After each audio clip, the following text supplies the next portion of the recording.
لا إله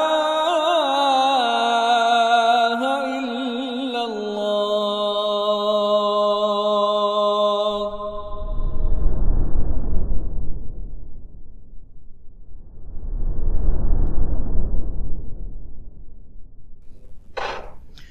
Bismillahirrahmanirrahim. Assalamualaikum warahmatullahi wabarakatuh. Innal hamdalillah nahmaduhu wa nasta'inuhu wa nastaghfiruh wa na'udzu billahi min shururi anfusina wa sayyiati a'malina may yahdihillahu fala mudilla lahu wa may yudlil fala hadiya lahu. Asyhadu an la ilaha illallah wahdahu la syarika lahu wa asyhadu anna Muhammadan abduhu wa rasuluhu la nabiyya ba'dahu. Allahumma inna nas'aluka ilman nafi'a wa rizqan thayyiban wa amalan mutaqabbala. Baik, jemaah sekalian rahimakumullah, insyaallah kita lanjutkan kajian kitab Iqtida' as-Sirat al-Mustaqim li mukhalafati ashabil jahim karya Syekhul Islam Ibnu Taimiyah rahimahullah. Kita menuju fasal ijma', yaitu kesepakatan ulama akan perintah syariat untuk menyelisihi orang-orang musyrik, mengenai menyelisihi orang-orang musyrik, bahwasanya para ulama mereka bersepakat akan itu dari semua sisi. Makanya dikhususkan fasal ini oleh Syekhul Islam Ibnu Taimiyah rahimahullah, karena beliau hendak mendokumentasikan bagaimana para salaf kita mereka bersepakat akan pelarangan menyerupai orang-orang musyrik di hal-hal yang baik prinsipil dalam agama atau kekhasan, ciri khas agama mereka atau ciri khas diri mereka yang pada asalnya tidak terdapat pada seorang muslim. Maka kita lanjutkan pembahasan kitab ini di pasal berikutnya, pasal keempat. Maka kata beliau rahimahullah, wa ammal ijma'u famin wujuh. Adapun ijma' yaitu konsensus antar para ulama kaum muslimin mengenai pelarangan menyerupai orang musyrik atau kafir, itu dari beberapa alasan, dan disebutkan di sini alasan yang pertama yaitu alasan yang diterbitkan atau diberikan sebagai aturan oleh Amirul Mukminin khalifah kedua yaitu Umar bin Al-Khattab radhiyallahu anhu, yang mana beliau memberikan syarat-syarat kepada orang-orang Nasrani yang mana mereka adalah ahlu zimmah, yaitu orang Nasrani itu mereka hidup di tengah-tengah kaum muslimin,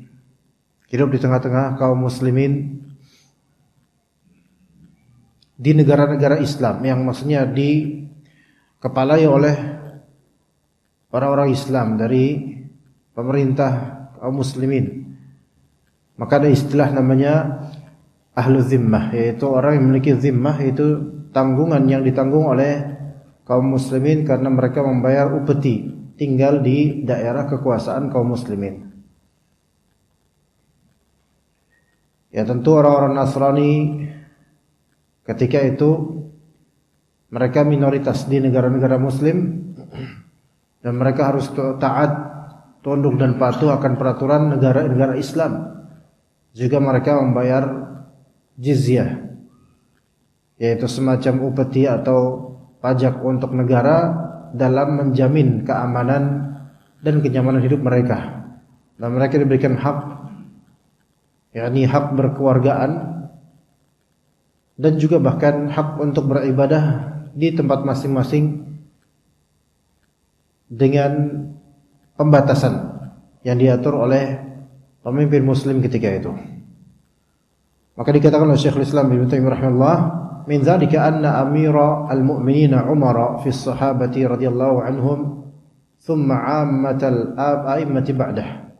Di antara kesepakatan atau hal yang menunjukkan adanya kesepakatan akan larangan menyerupai orang-orang musyrik atau kafir, yaitu bagaimana keputusan Amirul Mukminin Umar bin Khattab dari kalangan sahabat dan keumuman dari para imam-imam setelah sepeninggal para sahabat radhiyallahu anhum, dan juga wasairul fuqaha, dan umumnya seluruh fuqaha. Fuqaha itu jamak dari faqih, yaitu para pakar fikih.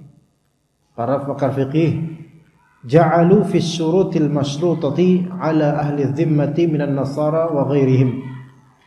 Mereka menetapkan syarat atas ahli dhimmah dari kalangan orang Nasrani dan lain-lain, dari musyrikin, dari orang kafir. Yaitu syarat untuk berkewarganegaraan, untuk menjadi penduduk yang baik, harus ada syaratnya. Mereka juga mensyaratkan begini, fima syaratuhu ala anfusihim. Jadi orang-orang Nasrani pun ketika itu mereka juga menyetujui syarat ini. Dan syarat-syarat ini syarat yang harus dilakukan orang-orang non-muslim ketika itu, yang memberikan adanya perbedaan signifikan antara muslim dengan non-muslim. Tidak bisa disamakan antara muslim dengan non-muslim. Maka syarat yang pertama misalnya, kita akan sebutkan dulu satu persatu. An-nuwaqqiral muslimin. Yang pertama, kami akan, yaitu mereka ini syarat mereka terapkan, kami akan menghormati, wajib atas kami untuk menghormati atau memuliakan muslimin. Satu. Kemudian yang kedua, wa naqumu lahum min majalisina idza aradul julus.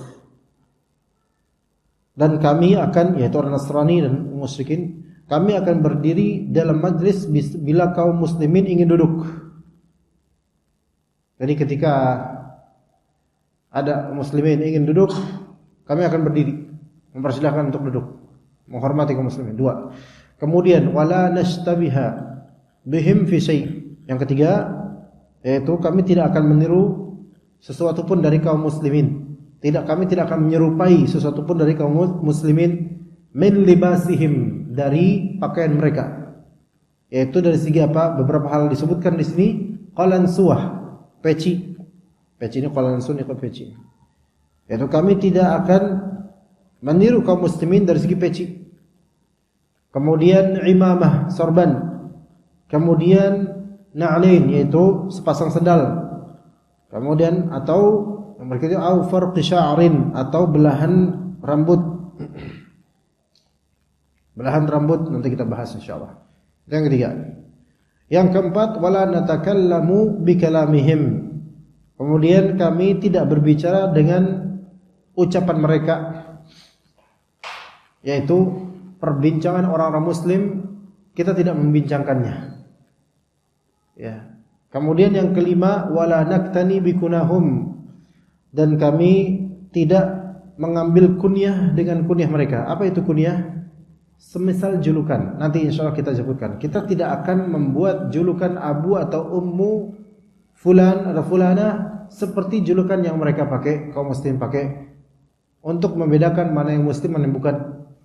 Wala narkabu suruj, yang keenam, yaitu kami tidak berkendara di atas pelana. Biarkan itu orang muslim saja.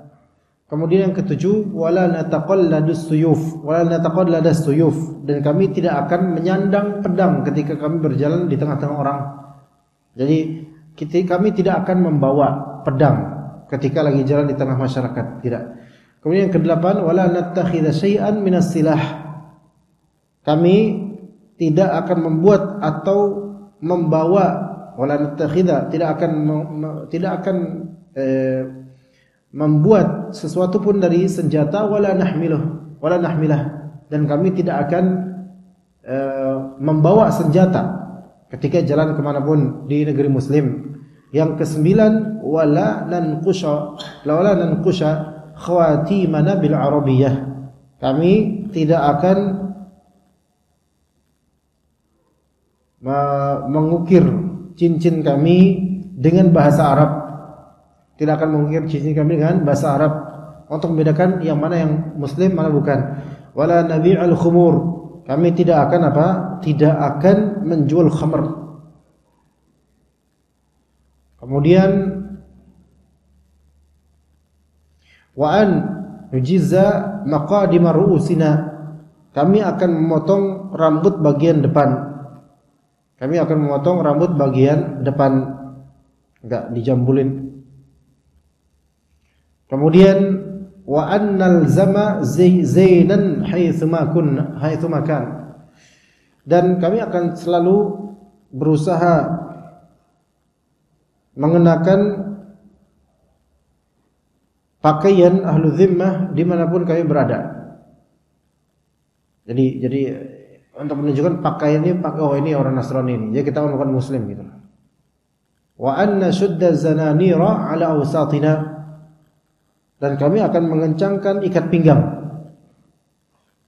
Di sini ikat pinggang, kalau bisa antum lihat kayak biarawan atau biarawati ketika mereka mengenai pakaian mereka itu ada dikencangkan bagian tengahnya. Saya enggak tahu namanya apa itu bahasa mereka.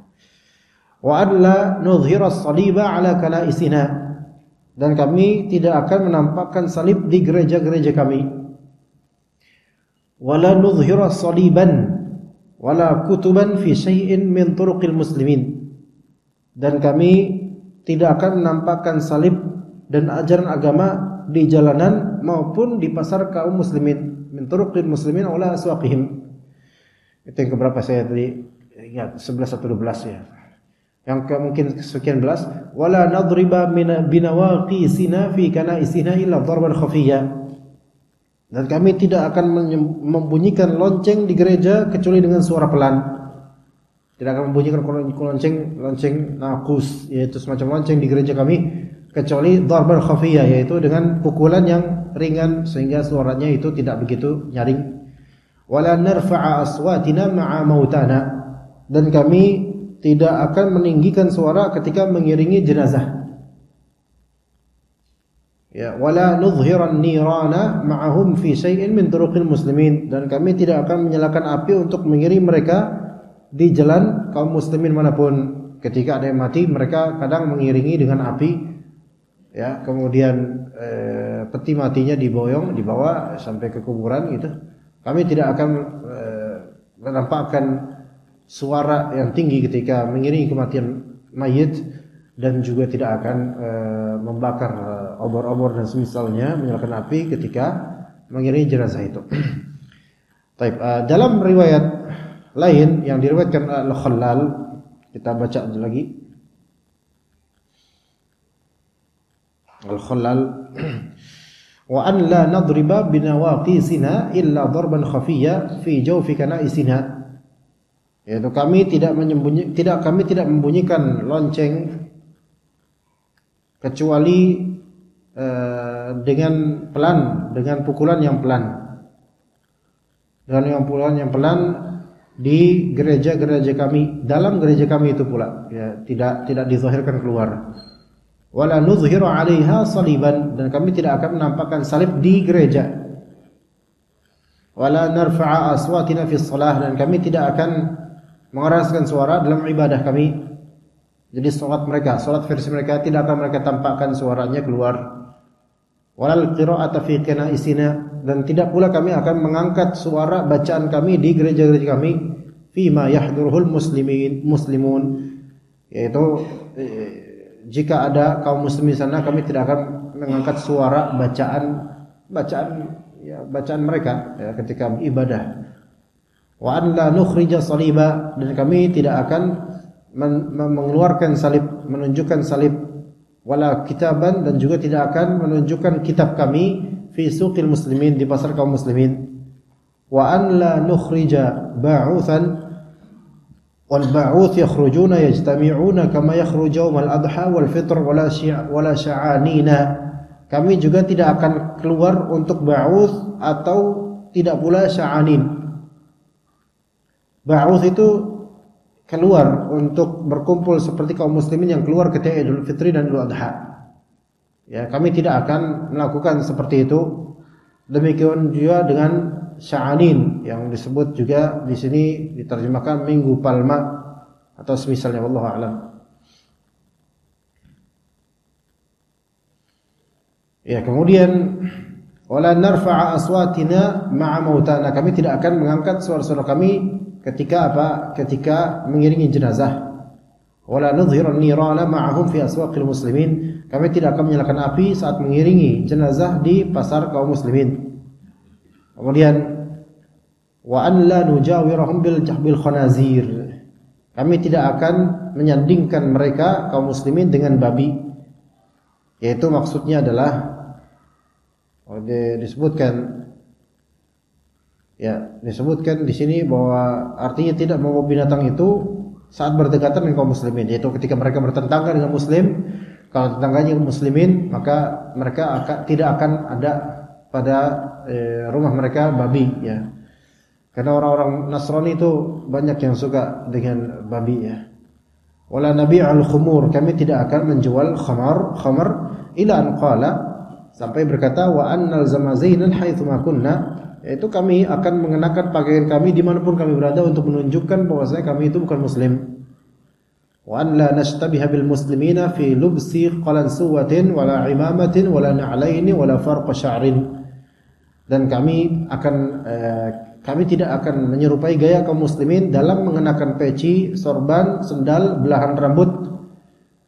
Ya, kami tidak menyerupai gaya kaum muslimin biar terbedakan. Ya, pecinya muslim kayak gitu. Penutup kepala kita beda gitu. Sorbannya kayak gitu. Muslim Nasrani beda, bahkan sendal ya. Oh, sendal muslimin gimana? Ini sendalnya orang-orang non-muslim ketahuan bedanya. Kemudian orang-orang muslimin mereka belahan rambut, mereka memiliki belahan rambut. Karena gini, ahlul kitab itu banyak yang mustarsil, rambutnya itu mustarsil itu dilurusin, Pak, enggak dibelah gini. Kayak zaman-zaman kalau misalnya orang muslim dulu kayak zaman-zaman belah tengah, ketika era 90-an kan belah tengah itu yang paling, itu farqus sya'ar namanya. Ya, rambutnya dibelah, ya. Tapi ada juga yang versi lurus. Nah, versi lurusnya mustarsil namanya. Maka orang-orang Nasrani ketika itu, orang-orang non-muslim ketika itu, mereka tidak membelah rambut mereka dengan dua belahan sebagaimana kita kenal gitu. Tapi imma rambut pendek atau mustarsil, yaitu rambutnya gitu aja, lurus aja gitu tanpa belahan khusus. Kemudian wala natakallamu bikalamihim wala naktani bikunahum. Kami tidak berbicara dengan gaya ucapan atau kami tidak berbicara dengan model topik yang biasa dibicarakan oleh kaum muslimin. Wala naktani bikunahum, dan kami tidak mengambil kunyah seperti kunyah mereka. Itu ada abu atau ummu, enggak pakai itu. Wala wa an nujizza maqadim ru'usina, kami akan memangkas rambut depan kami. Dan wala nufarrid nawasina, dan kami tidak membelah rambut bagian depan kepala. Jadi tidak bagian depan ini enggak dibelah tengahin gitu loh. Ya. Dipangkas dan tidak dibelah tengah.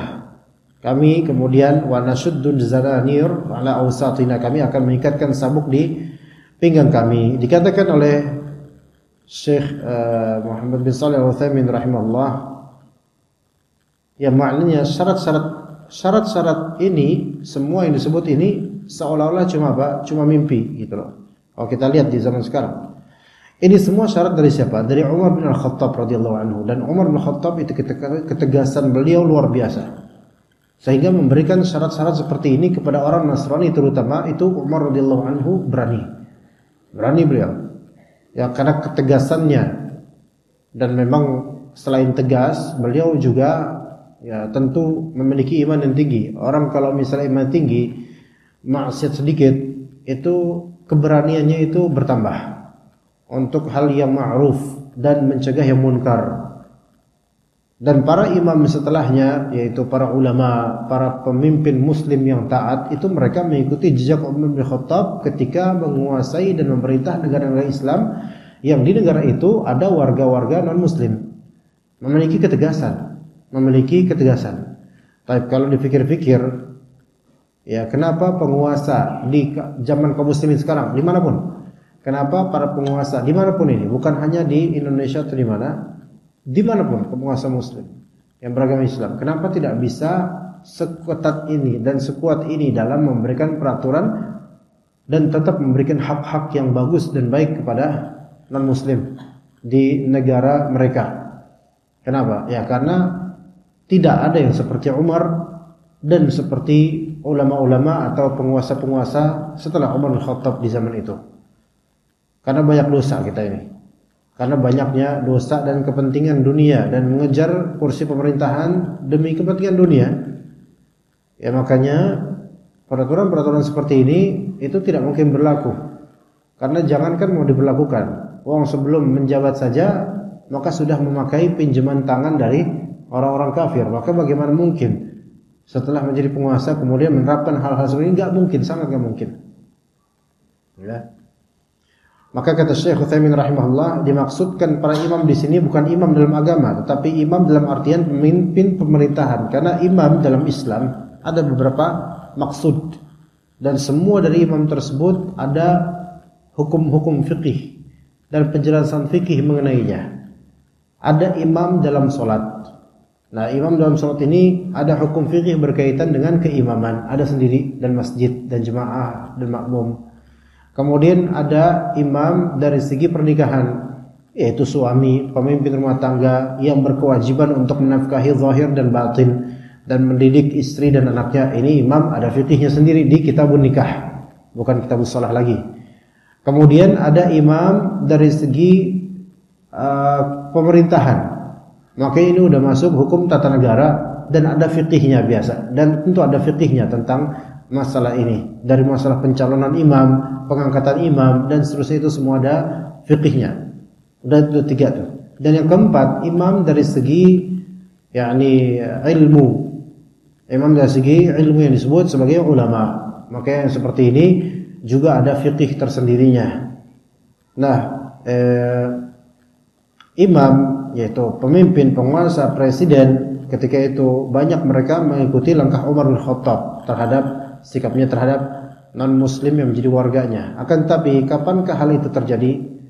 Jawabannya adalah ketika kemuliaan izzah itu berada di tangan kaum muslimin.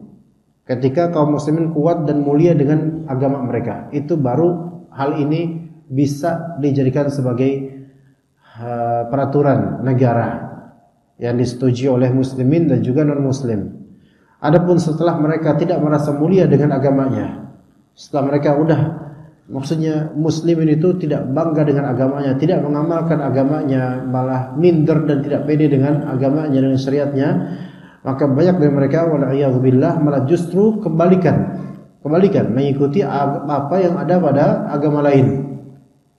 Kebalikan dari bagaimana prinsip Umar Khattab dan para imam setelahnya itu. Bahkan sampai pada masalah agama mereka mengekor pada kaum kafir. Ya, semoga Allah hinakan mereka, dan kita memohon kepada Allah agar Allah kembali memulihkan Islam. Kita lihat makanya di sini kata beliau, ini syarat-syarat seperti ini seperti dreams, seperti impi-impian yang khayalan, yang ya kalau kita melihat ke sekarang nggak mungkin berlaku hatta di Saudi Arabia sekalipun, yang itu sudah jauh lebih mending dibandingkan negara kita tanpa kita distradikan penguasa kita. Tapi ya nggak mungkin kita, yaitu pemerintah kita maupun pemerintah negara Islam manapun, sampai Brunei sekalipun itu nggak bisa untuk menerapkan ini. Karena apa? Karena betul kalau semuanya muslimun, yaitu penguasa muslimun, tetapi izzah Islam itu kurang di kalbu mereka. Izzah Islam itu kurang di kalbu mereka. Padahal bisa jadi sangat mungkin muslim itu mayoritas di negaranya. Tapi kadang-kadang kalau kita cermati ya, kok kadang-kadang mayoritas tapi rasa minoritas. Ya, mayoritas tapi rasa minoritas. Ini karena apa? Apa sebabnya? Karena banyaknya dari kita kaum muslimin itu mulai perlahan-lahan atau secara drastis dan dramatis meninggalkan banyak dari ajaran agama, dari amalan atau akidah yang mestinya kita terapkan dan yakini. Jadinya kita luntur izzahnya, keperkasaannya sebagai muslim. Sekarang kalau misalnya kita bandingkan orang-orang yang ke masjid dengan yang tidak ke masjid, orang yang rajin ke masjid dengan yang tidak pernah ke masjid. Yang rajin ke masjid, kenapa dia pede aja ketika pakai baju koko dan sarung, baik berjalan kaki atau naik motor ke masjid? disaksikan oleh tetangga-tetangga non-muslim. Kenapa pede aja? Karena ada izzah yang dia bawa, yaitu izzah Islam, dan dia pede-pede aja, nggak merasa minder dengan itu. Baik, sekarang kita lihat orang-orang yang tidak pernah ke masjid, mungkin sebagai tetangga kita, ketika mereka misal suatu ketika pakai baju koko aja yang merupakan identitas umumnya orang Muslim secara urf di Indonesia, misalnya pakai sarung aja, pasti mereka minder karena ini asing bagi mereka. Betul, baju koko itu bukan standar keislaman. Betul, sarung itu bukan berarti ya menjadi standar keislaman, tetapi itu kan menjadi hal yang ma'ruf sebagai orang Islam mau ke masjid dan semisalnya. Tapi mereka enggak pede dengan itu. Ada apa gerangan orang-orang yang tidak pede dengan syariat Allah Azza wa Jalla? Ternyata inilah pembedaannya. Umumnya masyarakat Indonesia ini memiliki rasa keterbelakangan ketika menzahirkan syiar-syiar Islam yang tidak ramai atau yang tidak populer. Ya, terutama yang tidak populer. Kalau misal azan, alhamdulillah ramai di mana-mana, alhamdulillah. Tapi kadang misalnya ya, kita salam aja, assalamualaikum warahmatullahi, itu syiar yang bisa diucapkan dimanapun kita berada di tanah kita ini, di Indonesia ini. Tapi coba, kalau antum datang masuk ke Indomaret dengan mengucapkan assalamualaikum warahmatullahi wabarakatuh, dengan lafal yang fasih seperti itu, assalamualaikum warahmatullahi wabarakatuh, bukan assalamualaikum, kalau itu ketahuan pengen ngemis, tapi assalamualaikum warahmatullahi wabarakatuh. Kira-kira orang bakal noleh semua enggak? Noleh, ada khutbah Jumat nih, kayak mau ceramah nih kayaknya. Kenapa? Karena salam di public place itu masih tergolong asing dan aneh. Asing dan aneh. Ajaibnya kita kalau ngelihat di Pakistan, Pak. Kan ada negara-negara yang satu model orangnya mirip-mirip gitu. India, Pakistan, Bangladesh tuh. Kalau di Pakistan dan Bangladesh beda dengan India. India kan enggak semua, kan kebanyakan malah Hindu gitu. Sekarang Pakistan, saya sendiri pernah iseng melihat video orang-orang Pakistan yang lagi ngeprank teman-temannya gitu loh di toko. Dan ajaibnya konsumen-konsumen di toko-toko pakaian biasa gitu datang, konsumen itu salam semua, assalamualaikum, assalamualaikum. Ternyata di sana biasa salam itu, biasa banget, ya. Dan ini Indonesia negara Islam sekarang terbesar kedua kayaknya. Yang pertama apa ya? Pakistan apa? Baik, India. Baik, sekarang kedua dah kita nih. Pertama apa? Ya syukur-syukur Rusia nanti ya. Saya kira nggak mungkin. Pakistan apa kalau salah. Nah itu kita assalamualaikum ke publik lah gitu. Itu yang bisa melakukan itu kayaknya udah langsung diustazkan gitu loh. Coba pakai petugas security di perumahan ini, naik motor, naik mobil, assalamualaikum, ya, jenggotan tuh sedikit deh gitu. Tapi pasti udah, wah ini Pak Ustadz ini, wah ini orang alim nih, ini orang bertakwa nih. Padahal itu kan harusnya tuh setiap muslim loh sebenarnya. Ya. Kenapa malu-malu kita ini benar-benar kalau ketemu ini, ketemu orang, ketemu tukang, ketemu apa di jalan, assalamualaikum gitu. Karena memang izzahnya itu belum betul-betul kita rasakan untuk masalah-masalah ini. Ya praktek aja deh di lingkungan sehari-hari aja itu udah lafaz assalamualaikum aja itu baru satu poin loh, itu baru satu perbuatan loh, itu aja udah cukup berat bagi kebanyakan orang kita. Ya. Padahal kalau kita lihat fikihnya disebutkan oleh Syekh Abdul Razak hafizahullah taala, dan beliau seperti menyebutkan dari Syekh Al-Albani rahimahullah dari faedah dari salah satu kajian atau kitabnya Syekh Al-Albani rahimahullah, bahwa di antara sunnah yang ditinggalkan adalah mengucapkan salam dan kemudian mengucapkan salam walaupun baru saja kehalang tembok. Ajib. Itu gimana Pak? Bisa dipahami nggak Pak? Jadi jalan berdua, ketemu, assalamualaikum, salam. Terus lagi jam berdua kehalang sama tembok lah segini gitu, kehalang sama tembok ya. Ketemu lagi, assalamualaikum, gitu lagi. Baru berapa detik aja itu berpisah, dihalangi oleh tembok, ketemu lagi, assalamualaikum. Subhanallah, itu bisa kita terapin nggak ke orang-orang gitu? Ya. Coba kalau misalnya ke kondektur atau connect kita atau sopir atau apa ya. Assalamualaikum. Pas mau turun, assalamualaikum. Gitu. Bisa. Kalau hal ini di Indonesia mudah terjadi ya Masya Allah. Tapi ini susah. Kenapa ketidakpedean ini kepada orang Islam di tengah-tengah kaum muslimin padahal? Kenapa hal ini kok tidak terwujud ya? Ya karena memang izzah kita ini tentang Islam itu masih belum seberapa. Belum seberapa jemaah. Ya. Bahkan terhadap anak-anak aja nih. Kadang ya kita itu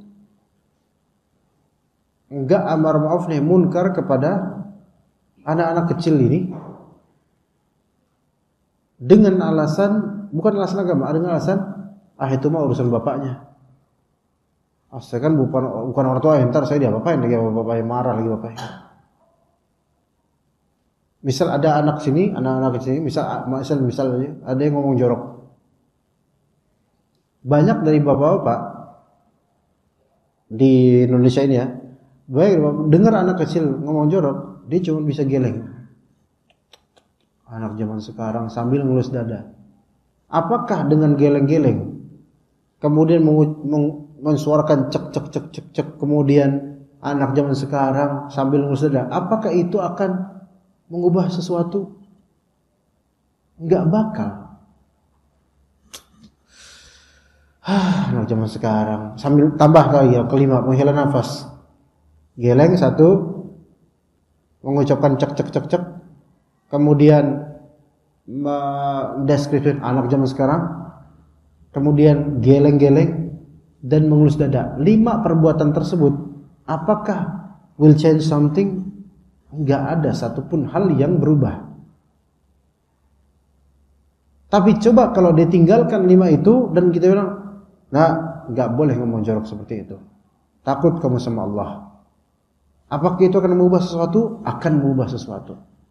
Satu saja yang dia lakukan itu bisa mengubah dibandingkan 5 hal yang tidak akan mengubah apapun. Dan akan menjadi pembiasaan bapak-bapak ini hanya bisa misu-misu di belakang. Padahal ini anak kecil, bukan orang tua atau orang dewasa yang bisa menyalak balik. Anak kecil loh. Kita sampai banyak yang nggak berani untuk menasihatinya. Paling anak kecil nggak punya power dan siap untuk taat. Sampai izzahnya kita itu begitu lemah jemaah dalam amar ma'ruf nahi munkar. Gimana kalau di masa pemerintahan Umar mau kayak gini?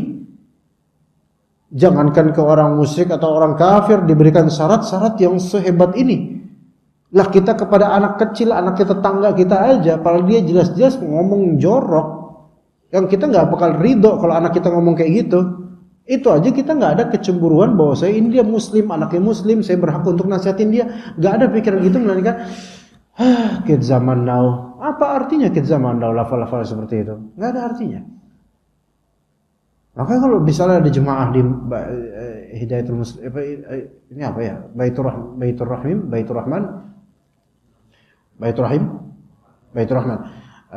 Ada anak kecil yang mungkin ini track record anak kecilnya buruk nih. Ngomongnya kasar, jorok gitu. Terus bapak-bapak, wah ini anaknya si fulan nih. Emang udah anak, udah keturunan gitu, udah biarin dah. Ini gimana bisa kalau ya bapak-bapak kok sebenarnya umumnya seperti ini di Indonesia, gimana mau ada Umar di kita gitu loh. Ya. Makanya ini kalau kita lihat wah penguasa kita kayak gini, ya emang karena cemennya juga direfleksi di kita juga sebenarnya. Sama ya cerminan kan pemimpin cermin rakyatnya. Jadi begitu, kita kalau misalnya mau mendapatkan izzah, coba kita gambarkan dulu di diri kita praktek. Di keluarga kita praktekkan. Maka insya Allah ketika kaum muslim yang mempraktekkan betul-betul praktis agama ini, maka seperti bagaimana para sahabat. Wah, itu butuh waktu lama. Iya, mungkin butuh waktu lama, betul. Rasulullah SAW pun membangun peradaban keislaman di tengah kaum muslimin, di tengah masyarakat musyrikin bahkan. Di Mekah, akhirnya terusir ke Madinah. Ada masyarakat Madinah, alhamdulillah kaum Ansar. Maka lihat bagaimana pendidikan Rasulullah SAW yang didasari atas ikhlas dan wahyu. Maka bisa dalam waktu yang sebenarnya relatif singkat loh sebenarnya untuk membangun masyarakat seperti itu, sampai tercetak dari pendidikan Rasulullah para salaf, para sahabat yang mereka itu berhasil, terutama Umar bin Khattab dalam masalah ekspansi penyebaran dakwah dan wilayah Islam. Umar bin Khattab paling bagus ya, karena ketegasan beliau. Ini hasil didikan Rasulullah. Kalau kita berputus asa, ya kalau ya Kak enggak ulah, masih lama lah, enggak usah dipikirin Ustaz lah. Enggak. Kita harus punya kontribusi, Pak. Minimal hal-hal kecil lah yang Allah Ta'ala catatkan pahala untuk kita. Kita memang enggak bisa mengubah pemerintahan, enggak. RT aja enggak bisa kita ubah. Jangan RT, lingkungan masjid enggak bisa kita ubah. Tapi setidaknya ada kontribusi kita yang dicatat oleh Allah Ta'ala sebagai bagian dari amar ma'ruf nahi munkar. Maka dari situ perlahan ketegasan itu kan makin masif, makin banyak insyaallah. Wa ja'alna minhum a'immatan yahduna bi amrina lamma sabaru wa kanu bi ayatina yuqinun. Akan datang nanti penguasa dari orang-orang kita, yaitu dari kaum muslimin, dari rakyat muslimin, yang mereka akan berkuasa sesuai dengan petunjuk dan hidayah dari Allah Subhanahu wa taala. Baik, kita lihat di sini beberapa dari peraturan-peraturan atau persyaratan-persyaratan mereka. Yang dikatakan oleh Syekhul Islam Ibnu Taimiyah rahimahullah, wa hadhihi asy-syurutu ashharu syai'in fi kutubil fiqh wal ilm. Maka syarat-syarat ini yang paling masyhur menurut kitab fikih dan para ulama. Dalam kitab fikih ini semua dijabarkan sebenarnya. Wa hiya mujma'un 'alaiha fil jumlah. Secara global ini semua disepakati akan tidak bolehnya kita menyamai orang-orang kafir atau musyrikin bainal ulama'i minal a'immah matbu'in wa ashabihim wasail al-a'immah. Baik, dikatakan oleh Syekh Utsaimin rahimahullah,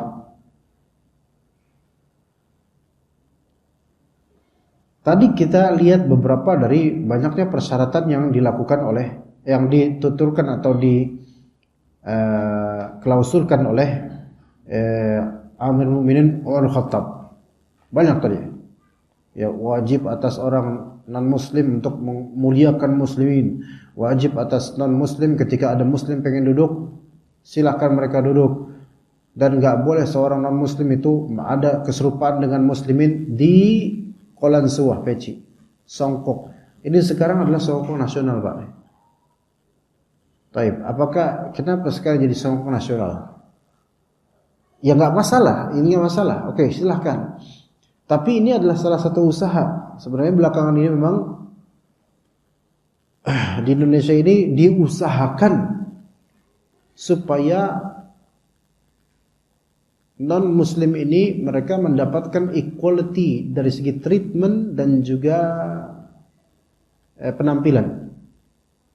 Ya, mendapatkan equality yaitu kesamaan dari segi treatment dan juga appearance, yaitu penampilan dan perlakuan. Dan Islam sebenarnya mengatur itu. Nah, sekarang songkok ini jadi songkok nasional yang dulunya hanya ini kopiah kayak gini, songkok kayak gini hanya orang-orang Islam yang pakai. Bahkan orang non-muslim itu paling enggak mau pakai kayak gini dulu tuh. Sekarang ketika para pejabat ya, yang suka pakai ini tuh dulu kan orang-orang surau, langgar, masjid ya. Namun ketika orang-orang yang selalu sadar kamera itu mulai keseringan pakai ini, padahal jarang sholat, jadilah ini songkok nasional. Ya, maksud saya orang-orang yang sadar kamera, yaitu orang-orang terkenal, tokoh-tokoh, baik tokoh pemerintahan, suka pakai ini. Dan artis-artis ketika berkasus baru pakai ini tuh. Ya kan? Antum lihat artis status berkasus skandal ini, skandal itu, kasus korupsi yang dulunya nggak pernah pakai penutup kepala, mulai pakai songkok. Akhirnya jadi songkok nasional. Bahkan orang-orang Nasrani pun agar mendapatkan equality dalam treatment dan perlakuan dan juga penampilan, maka banyak dari mereka sekarang pakai ini. Ya, dulu gubernur Jakarta, ini Jakarta Bekasi, ya. Itu juga bahkan yang kafir pun dulu pakai ini juga sampai subhanallah. Enggak ada cocok-cocok ya sebenarnya, tapi ya udahlah. Jadi songkok nasional. Nah, itu baru apa? Penampilan. Yang mana oke, masih fine itu loh. Oke lah, silahkan. Walaupun tetap ini menjadi ciri khas karismatiknya banyak orang Islam di tanah air. Oke. Silakan bahkan orang non muslim pakai ini, khalas, udah dinobatkan sebagai songkok nasional. Kalau antum ke kampung sawah dekat sama saya ini, itu juga banyak ada beberapa pendeta yang kalau mau ceramah di gereja pakai songkok ini dan juga baju koko. Gitu kan? Ya, kita azan dulu kalau gitu ya. Mungkin setelah azan kalau ada pertanyaan dipersilahkan nanti insyaallah. Baik, tadi di antara klausulnya orang non-muslim terutama Nasrani tidak menyerupai orang-orang muslim dari pakaian orang muslim, yaitu peci, qalansuah. Sampai hal itu aja diatur jangan sama orang muslim supaya diketahui berbeda, ya, jangan mendistorsikan seolah-olah kalian itu kayak orang muslim. Enggak, kalian bukan orang muslim. Walaupun kita jamin keamanan dan kenyamanan kalian, tapi enggak bisa disamakan orang muslim dan bukan muslim. Juga dari segi ibadah, ya, begitu. Nah, kalau sekarang malah justru kita banyak dari muslim menyerupai pakaian mereka. Gimana? Kebalik gitu loh. Bahkan sampai sepasang sendal aja ya, itu jangan sama dengan sendalnya umumnya orang muslim, subhanallah. Ya tentu ini tidak menjadi keharusan sekarang itu harus beli, karena namanya sendal kan ya udah nggak ada kaitannya dengan religi kalau sendal itu. Taib. Maka kalau kita sebutin lagi panjang lagi nanti. Tidak menzahirkan salib di gereja misalnya. Yang kita lihat tetap ada. Dan kalau kita lihat tadi di kampung sawah, itu kan ada satu masjid dan 2 atau 3 gereja berdekatan dengannya. Antum bisa lihat di ini kampung sawah, Pak. Yang mana Kristen Betawi banyak di situ. Ya, oleh Kristen Betawi, tapi banyak juga pendatang dari Sumatera Utara, orang-orang sana, dan juga orang-orang timur. Bahkan gereja Pasundan juga ada. Ini jadi ada ini yayasan ini apa namanya? Sekolah dan masjid besar Islam. Alhamdulillah, saudara-saudara kita nih. Seberangnya itu madrasah Islam. Hanya jarak berapa meter doang di seberang atau di sampingnya, bahkan berapa meter itu sebelah sini gereja dengan salib gede. Deket, Pak. Dari masjid ini sampai situ doang, itu deket situ doang tuh. Ya. Jalan ngesot aja enggak sampai 5 menit, Pak, saking deketnya gitu loh. Terus samping masjid, sebelah kiri masjid itu juga apa? Ada gereja Pasundan atau gereja Sunda. Ya, ini macam-macam gereja antar suku itu banyak. Dan gerejanya itu juga menzahirkan salib terang-terangan gede. Dulu waktu Anda pindah ke daerah itu, Anda agak heran, Anda belum tahu kok itu tempatnya Betawi Kristen di situ banyak. Anda nggak tahu, jadi Anda lewat-lewat aja, tapi heran kok banyak gereja di sini ya. Itu sampai akhirnya diberitahu oleh tim Anda bahwa saya itu daerah Betawi Kristen. Akhirnya ketemu juga, dari dulu pengen tahu di mana Betawi Kristen kan aneh, tapi ternyata sekarang malah tinggal dekat mereka. Ya subhanallah. Dan pakaian mereka sama. Maksudnya sama di sini.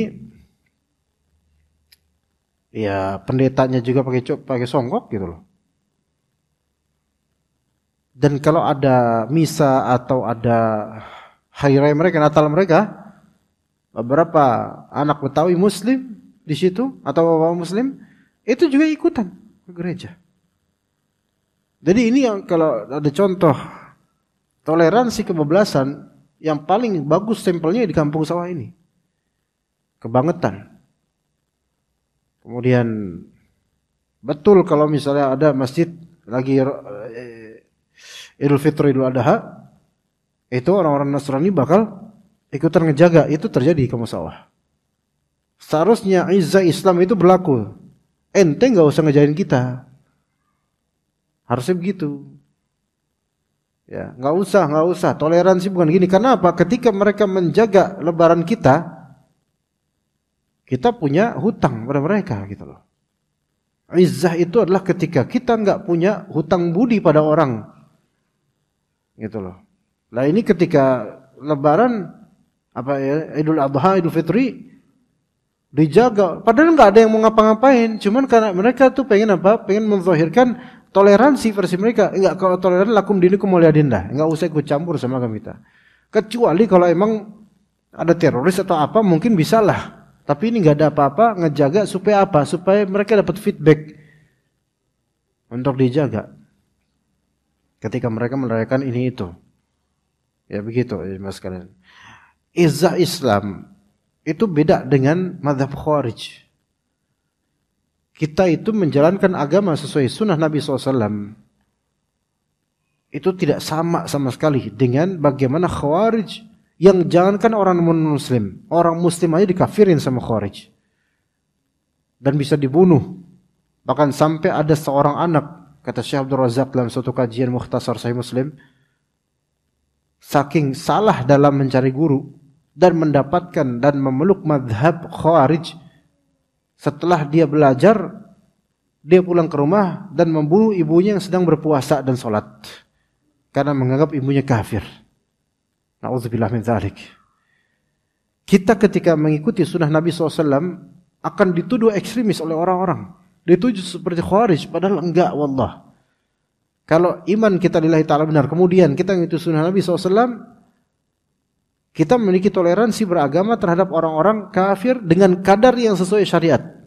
Tidak berhutang budi dan tidak pula menindas mereka.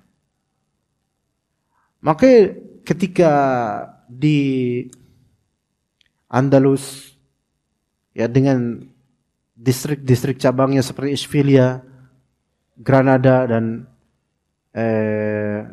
banyak lainnya, Cordoba, ibu kotanya kan Cordoba, ya, Qurtubi itu Cordoba. Itu ada namanya Golden Age gitu. Di masa-masa ketika orang Nasrani dan Yahudi serta mayoritas Muslim itu mereka hidup berdampingan dan tidak ada masalah. Bahkan bagi orang-orang Yahudi mereka mengenang masa-masa Golden Age mereka di daerah Andalus. Walaupun pada endingnya karena kelalaian kaum muslimin, karena bergelimangnya dengan dunia, akhirnya pasukan Nasrani itu berhasil untuk menggulingkan kaum muslimin Andalus dan sekarang hanya tinggal kenangan, baik sejarah tercatat atau kitab-kitab warisan dari mereka. Tapi yang ada sebenarnya dulu ketika itu jauh lebih banyak lagi kitab-kitab orang-orang Andalus dan Maroko ketika itu.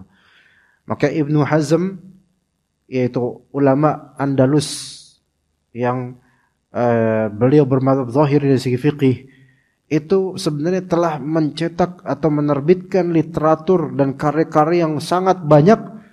Namun suatu ketika mungkin karena ada, saya juga lupa apa ceritanya, ketika itu buku-buku beliau dan buku-buku banyak dari ulama itu dibuang semua ke suatu sungai. Saking banyaknya buku tersebut, sungai itu yang tadinya ngalir jernih menjadi sungai warnanya hitam seperti tinta. Itu dulu terjadi di Andalus.